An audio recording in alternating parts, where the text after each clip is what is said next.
Di balik sunyi malam, ada kisah yang tidak pernah diceritakan. Sebuah pengalaman nyata yang meninggalkan jejak di hati dan pikiran.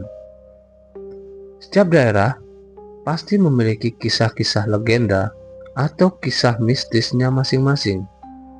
Dan pada malam ini, saya akan ceritakan sebuah kisah nyata mistis yang pernah terjadi di Madiun, Jawa Timur. Ini dia kisahnya. Kadang teror hadir di saat yang tidak diinginkan. Bahkan ketika kita yakin bahwa mereka tidaklah ada, kita justru mendapat pembuktian agar jangan sombong. Karena mungkin hati dan raga tidak akan sanggup menahan ketakutan ketika berhadapan dengan penampakan mereka. Cerita ini diangkat dari kisah nyata narasumber yang tidak mau disebutkan namanya. Berusia di atas 17 tahun dan mampu mempertanggungjawabkan kebenaran cerita ini. Cerita ini terjadi di desa gue di bilangan Madiun. Ada sosok yang melegenda banget di sini. Kabar mengenai kehadirannya sudah dikenal banyak warga sekitar. Mereka menyebutnya hantu orang tok-tok. Mungkin namanya aneh dan tidak menyeramkan, tapi jujur, teror dari sosok ini sangat mencekam. Kemunculan sosok tersebut sangat terkenal di desa tempat gue tinggal dan desa-desa sebelah. Awalnya, gue sendiri gak percaya sama sekali tentang urban legend ini. Gue anggap ini remeh dan isapan jempol belaka. Tapi berhubung nyokap gue sendiri yang cerita dan mengalaminya langsung, ya mau gak mau akhirnya gue mesti percaya.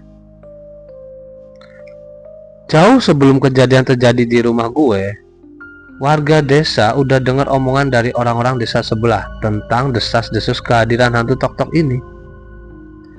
Kabar ini menyebar dari bapak-bapak waktu ngumpul di warung kopi, atau ibu-ibu yang ngegosip di pasar. Kebetulan di desa ini, hampir semua rumah punya bale-bale dari bambu di teras, atau bisa dibilang pondok kecil gitulah. Bisa buat duduk-duduk ataupun tiduran pas siang hari. Pokoknya kalau nyari di desa-desa yang dekat sawah, pasti ketemu deh. Ada yang lebar, bisa buat tiduran. Ada juga yang bentuknya kayak bangku memanjang. Kehadiran hantu tok-tok ini sangat erat hubungannya dengan keberadaan bale-bale itu. Tahu kenapa? Karena hantu tok-tok meneror satu rumah per malam. Dan terkhusus buat rumah yang di terasnya ada bale-bale bambunya. Waktu kehadiran hantu tok-tok ini seringnya sekitar jam 1 dini hari. Teror ini begitu terasa karena kemunculan hantu ini merata, bergilir-giliran di tiap rumah, mulai dari ujung desa sampai ketemu ke perbatasan desa lain. Gak pernah ada rumah yang didatengin sampai 2 kali. Tapi semua yang punya bale-bale bambu ini pasti bakal ngerasain kehadirannya. Menurut orang yang pernah ngeliat, hantu orang tok-tok ini memiliki sosok pria tua dengan baju compang-camping, dengan kupluk lusuh dan berwajah pucat pasi. Bajunya sobek-sobek, namun tidak ada darah. Ada teman ayah gue yang berasal dari desa sebelah, mengaku ngelihat itu hantu mulai dari datang sampai ngilang. Cuma 15 menit, antara pukul 1 sampai pukul 1:15 dini hari. Dan apa yang ia lakukan selalu sama. Setiap kemunculannya, hantu tok-tok ini hanya duduk di bale-bale bambu. Wajahnya menghadap ke arah jalanan sambil memukul bale-bale bambu tersebut entah dengan apa. Yang jelas bunyinya. Ini juga yang jadi alasan kenapa disebut hantu tok-tok.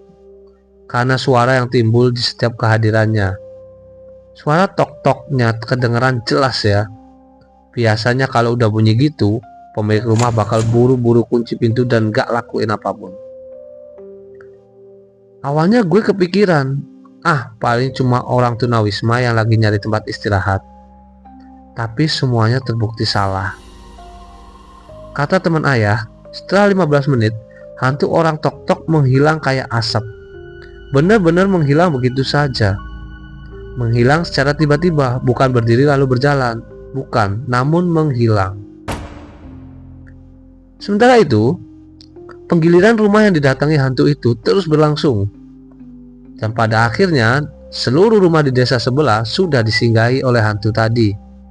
Sekarang giliran masuk si hantu tok-tok ini ke desa gue. Benar saja, akhirnya ada orang desa gue yang ngaku balik di depan rumahnya udah didatengin sama itu hantu. Dan dipukul-pukul pas lewat tengah malam.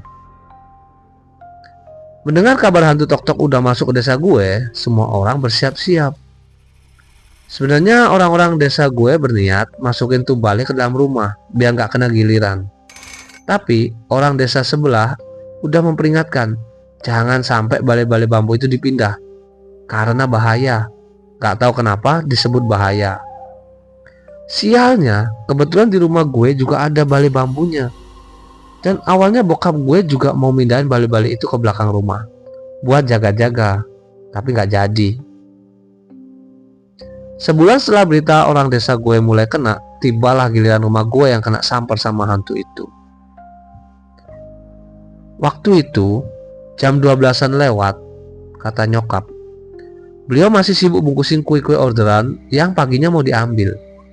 Kebetulan nyokap punya usaha kue dan biasa ngerjainnya sampai tengah malam. Deket-deket jam 1 malam, nyokap dengar satu ketukan dari teras. Tapi nyokap masih lanjut kerja.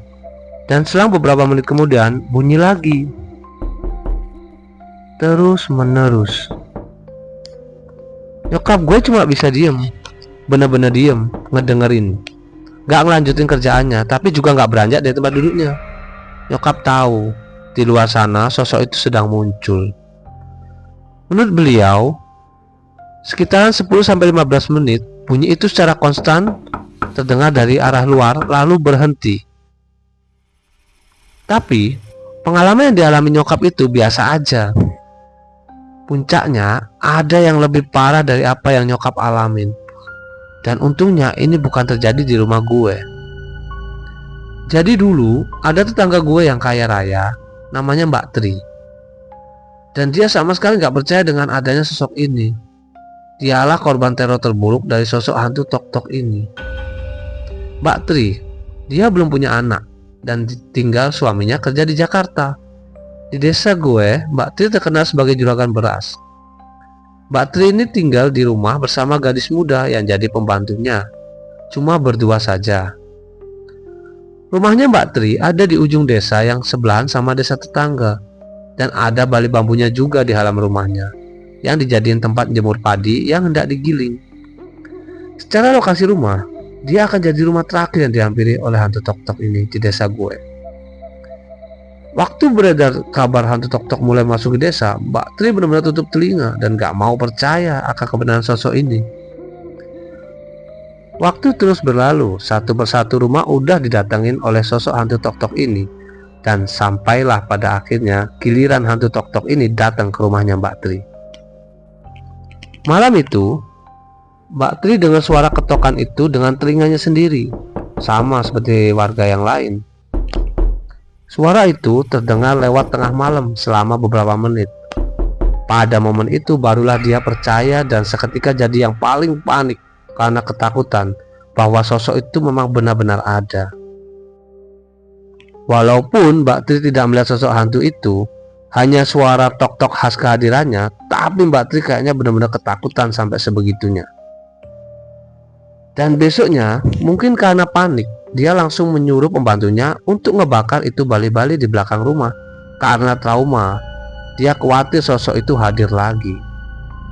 Padahal tidak ada rumah yang didatangi 2 kali. Dan warga juga udah sempat bilang untuk gak usah sampai begitu. Sayang, hasil perbuatan tergesa-gesa Mbak Tri cukup fatal. Kabar yang tersebar, malamnya setelah Mbak Tri bakar bali-bali itu, hantu orang tok-tok datang lagi ke rumahnya. Ya, untuk pertama kalinya satu rumah didatangi 2 kali sama hantu ini, tapi kali ini dengan cara berbeda. Saat sosok itu datang, dia nggak duduk lagi di balik bambu. Hantu Tok-Tok pada malam itu duduk di ujung tempat tidur Mbak Tri sambil ngetok-ngetok pinggiran ranjang yang terbuat dari kayu. Dengan wajah pucatnya dan tatapan kosongnya. Hal itu membuat Mbak Tri sangat trauma. Mbak Tri langsung pindah dan sejak itu rumahnya Mbak Tri ditinggal oleh penghuninya dan dibiarkan kosong begitu saja. Kepindahan Mbak Tri mungkin pilihan yang tepat karena kata orang-orang yang tinggal bersebelahan dengan rumah Mbak Tri, hantu Tok-Tok sampai beberapa lama terus-menerus berada di rumah Mbak Tri. Banyak warga yang dengar suara ketukan dari dalam rumah Mbak Tri yang udah kosong itu tiap jam 1 malam. Dan belakangan ini gue kepikiran, kenapa balai bambu itu sedang dipindahin ke dalam rumah? Ya, karena hantu Tok-Tok bukan ngincer di mana rumahnya, tapi di mana balai tersebut kamu taruh. Kalau balai bambu tersebut kamu taruh di dalam kamar, ya hantu Tok-Tok itu akan muncul di dalam kamar. Demikian tadi kisah urban legend dari Kota Madiun. Terima kasih karena sudah nonton sampai akhir video. Sampai jumpa di kisah nyata horor selanjutnya. Selamat malam.